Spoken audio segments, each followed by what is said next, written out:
Hi, today I would like to talk to you about the disciple Thomas.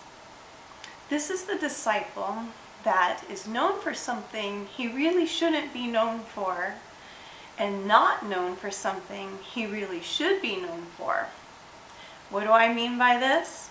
Let me start in John chapter 20, verses 24 through 29. The first time Jesus appeared in his resurrected body, this is after the crucifixion, he's buried, and on the third day, risen alive. He's now in his resurrected body. The first time he appeared to his disciples, one of them was missing, and that was Thomas. But in the verses I just gave you, this was the second time that Jesus appeared to his disciples, and Thomas was there.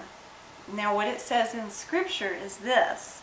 The disciples tried to tell Thomas they had seen Jesus alive.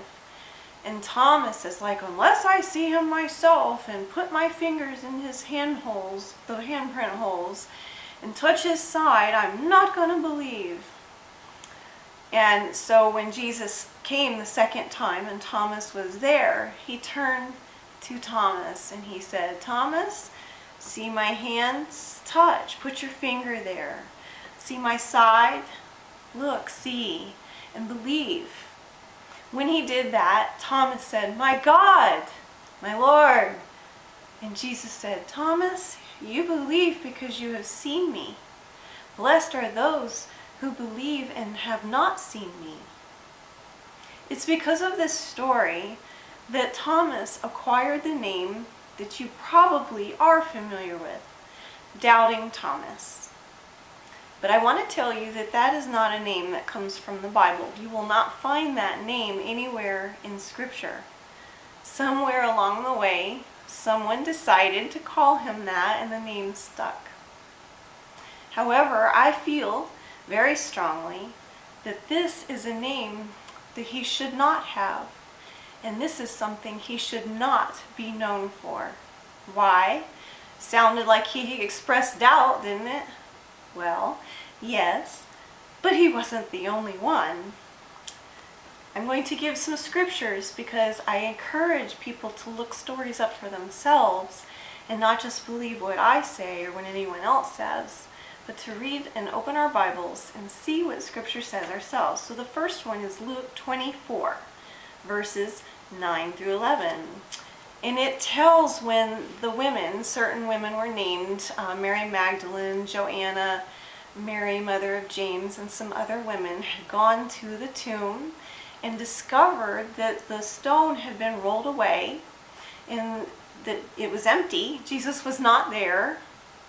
And saw two men in shining garments who told them how the Son of God was going to be crucified and risen on the third day. And they explained all the scriptures to them. And the women went back to the apostles, or the disciples, it's just a slight name difference, to tell them about it. But they said, those are idle tales, and they could not believe. That was all of them.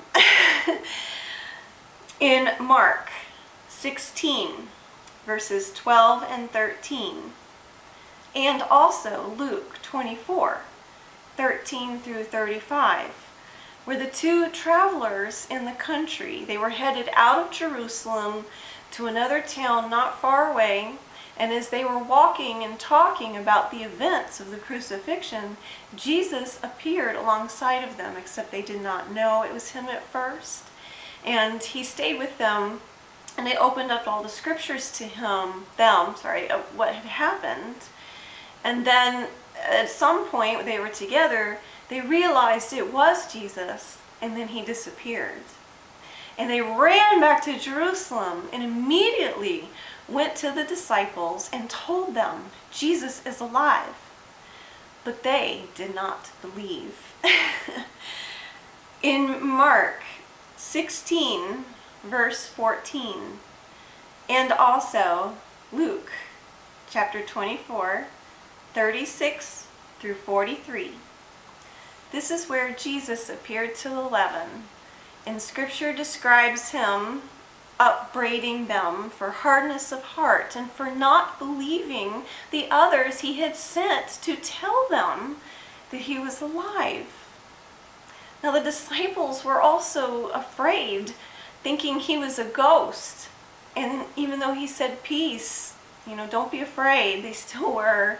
And to show them he truly was flesh and bones, he asked for food to eat, and which he ate in front of them so that they could believe. This is the 11 disciples.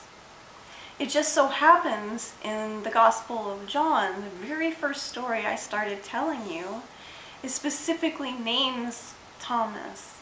But he was one of many who suffered from disbelief. So this is why I say to you, the disciple Thomas should not be known any longer as Doubting Thomas. But let me tell you something that he's not known for, but should be. And the story is told in John. It starts actually in chapter 10, around verse 22. And it continues on to chapter 11, around verse 16, unless of course you want to keep reading. Jesus was in Jerusalem at the temple, and it was during the Feast of Dedication, and he was on Solomon's porch when the Jews suddenly encircled him, and they were asking him questions, but probably not in a friendly manner. It was probably more in a challenging manner. And at the point that Jesus said, "I and the Father are one," they picked up stones to stone him. There was a confrontation, but he was able to slip from their grasp, and he left, and he took his disciples with him and crossed over over the river Jordan to where John the Baptist had once baptized, and he stayed there for a short time. So his life had been threatened in Jerusalem, and now he was in the wilderness area. But even though he was over there, many came to him and believed in him while he was there. But soon after, a messenger came from Mary and Martha, and the message said this: "Our brother Lazarus, he's really sick." And after Jesus got that message, he stayed still 2 more days. But then he turned to his disciples and said, "Okay, let us go to Judea." And their response to him was, "Rabbi, you're going back over there? They just tried to kill you."